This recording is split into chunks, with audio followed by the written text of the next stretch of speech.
Hello and welcome to the world wide post. दोस्तों, Donald Trump USA NATO को लेकर बहुत बड़ी खबर निकल कर आ रही है। डोनाल्ड ट्रंप, ये नाम आपको अब और भी ज्यादा न्यूज और हेडलाइंस में सुनने को मिलेगा। अब आप सोच रहे होंगे कि डोनाल्ड ट्रंप ने अब क्या कर दिया है। देखिए, इस बार डोनाल्ड ट्रंप ने किया नहीं, ये कह दिया है। ट्रंप ने अभी हाल ही में अमेरिका का सबसे इंपॉर्टेंट अलायंस नेटो को खुलेआम तौर पर ना पब्लिकली क्रिटिसाइज कर दिया है, वार्निंग दे दिया है। और जिसको नेटो नहीं मालूम गाइस, देखो नेटो इसे फुल फॉर्म है ना नॉर्थ अटलांटिक ट्रीटी ऑर्गेनाइजेशन कहते हैं। इसके कई सारे रूल्स और रेगुलेशंस होते हैं, लेकिन सबसे इंपॉर्टेंट रूल ये है कि अगर कोई एक नेटो मेंबर पर अटैक होता है ना, उस देश को सभी मेंबर्स का सपोर्ट मिलेगा। मान लीजिए रशिया ने फिनलैंड पर अटैक कर दिया है, तो ये अटैक नेटो के सभी 31 मेंबर्स के अगेंस्ट कंसिडर होगा और बदले में यही 31 मेंबर्स फिनलैंड का बदला लेने के लिए मिलकर रशिया पर अटैक करते हैं, रिटेलिएट कर सकते हैं।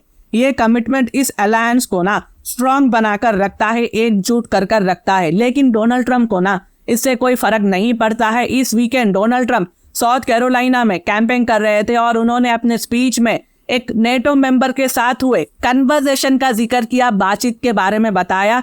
नेटो के मेंबर ने ट्रंप से कहा, ट्रंप, अगर हम पैसे नहीं दे रहे और रशिया हम पर अटैक करता है तो क्या आप और यूएसए हमें प्रोटेक्ट करेंगे? तो ट्रंप ने कहा, अगर आपने पैसे नहीं दिए तो मैं प्रोटेक्ट नहीं करूंगा। हाँ, अगर ऐसा कुछ होता है, ऐसा सिनेरियो बनता है, तो रशिया जो कुछ भी करना चाहता है मैं रशिया को एनकरेज करूंगा करने के लिए। तो इसलिए आपको पैसे देना पड़ेगा, अपने बिल्स पे करने होंगे। इसका मतलब यह है कि डोनाल्ड ट्रंप किसी भी मेंबर को प्रोटेक्ट नहीं करेंगे अगर नेटो ने अपने मिलिट्री स्पेंडिंग का 2% जीडीपी का टारगेट नहीं मीट किया। ये एक रूल है गाइस, ये एक रूल है कि 2% जीडीपी का टारगेट यहाँ रखना चाहिए। बहुत सारे नेटो मेंबर्स इस टारगेट को नहीं पूरा करते हैं, इस रूल को तोड़ देते हैं। इसलिए ट्रंप कह रहे हैं कि वो उन्हें डिफेंड नहीं करेंगे और उन पर अटैक होने के लिए एनकरेज करेंगे। और देखिए, बहुत हद तक ना ट्रंप की बात एकदम करेक्ट है, क्योंकि नेटो का रूल है कि नेटो कंट्रीज को एटलीस्ट अपने जीडीपी में से 2% डिफेंस बजट को अलाउ करना पड़ेगा। ये नेटो के लिए बहुत ज्यादा जरूरी है, इंपॉर्टेंट है। ये सभी नेटो मेंबर्स का वादा है ताकि नेटो अलायंस की कलेक्टिव डिफेंस और सिक्योरिटी को एंश्योर रखा जाए। ये रूल और गाइडलाइन नेटो समिट 2014 यूके की वेल्स में बनाई गई थी। और यहाँ तक कि ट्रंप की ये स्पीच को सुनकर व्हाइट हाउस और बाइडेन एडमिनिस्ट्रेशन बहुत ज्यादा शॉक हो गया है। लेकिन साथ ही यूएसए का क्लोज एलाई, पुराना साथी यूनाइटेड किंगडम भी बहुत ज्यादा शॉक हो चुका है, हैरान हो चुका है ये सब देखकर।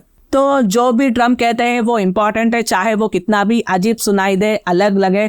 तो चलो दो ऑब्वियस सवाल पे फोकस करते हैं। पहले, क्या सच में आप किसी नेटो मेंबर को डिफेंड नहीं कर सकते ऐसे सिनारियो में? और दूसरा, अगर यूएस वॉक अवे कर लेता है, यानी कि नेटो से निकल जाता है, तो यूरोप पर क्या असर पड़ सकता है, क्या होगा?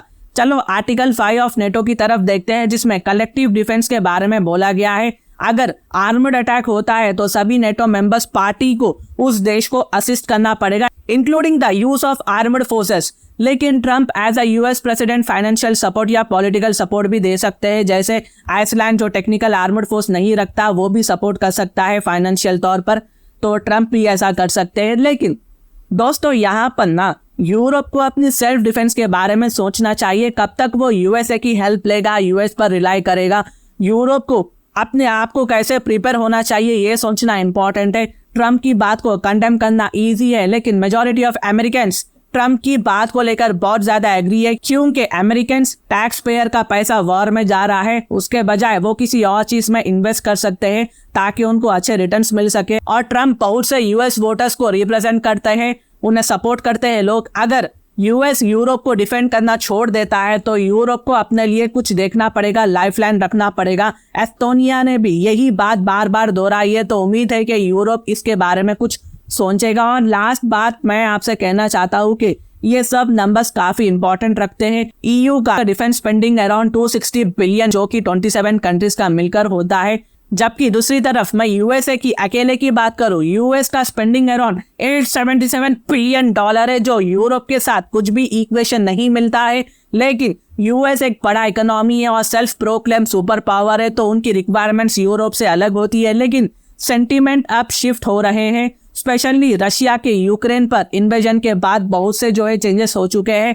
यूरोप अब अपनी सेफ्टी को लेकर ज्यादा वरीड है और इसका असर देखने को मिल रहा है। कुछ EU कंट्रीज ने अपना डिफेंस स्पेंडिंग 10% तक इंक्रीज कर दिया है। स्वीडन ने तो 30% इंक्रीज कर दिया। ये सब देखकर ना लगता है कि डोनाल्ड ट्रंप की बात में दम है, लेकिन ये किसी भी एंगल से सिंपल बात बिल्कुल भी नहीं है। हाँ, अमेरिका ज्यादा स्पेंडिंग करता है, लेकिन यही पैसा, यही मदद अमेरिका को ज्यादा इन्फ्लुएंस भी देता है। अगर ये पैसा चला गया तो इन्फ्लुएंस भी चले जाएगा अमेरिका का। और यही बात है कि डोनाल्ड ट्रंप को अपने वर्ड्स के साथ, अपनी कमिटमेंट के साथ चलना मुश्किल कर देता है। उन्होंने पहले भी नेटो को लेकर ऐसे ही क्वेश्चनिंग एटीट्यूड दिखाई थी अपने पहले टर्म में, लेकिन इवेंचुअली उन्हें अपने अल्फाज वापस लेना पड़ा। तो ये तो वक्त ही बतलाएगा कि डोनाल्ड ट्रंप प्रेसिडेंट बनने के बाद नेटो से USA को बाहर निकालते हैं, पुल आउट करते हैं। ये तो आने वाले वक्त में बात होगी, ये तो आने वाले वक्त में पता चलेगा। लेकिन इससे यूनाइटेड स्टेट्स ऑफ अमेरिका की इन्फ्लुएंस को बहुत ज्यादा नेगेटिव असर हो सकता है। ये बात USA के थिंक टैंक्स अच्छी तरह से समझते हैं, जानते हैं। खैर, ये तो वक्त ही बताएगा। अगर इसके रिलेटेड कुछ भी डाउट हो तो आप मुझे कमेंट करें, मैं आपको इसका जवाब दे दूंगा, साथ में हार भी दे दूंगा। और अगर मेरी वीडियो इन्फॉर्मेटिव दिखे तो इंटरनेशनल अफेयर्स के लिए आप मेरे चैनल को सब्सक्राइब कर सकते हैं। Thank you for watching, thank you for listening, and I always say God bless you all.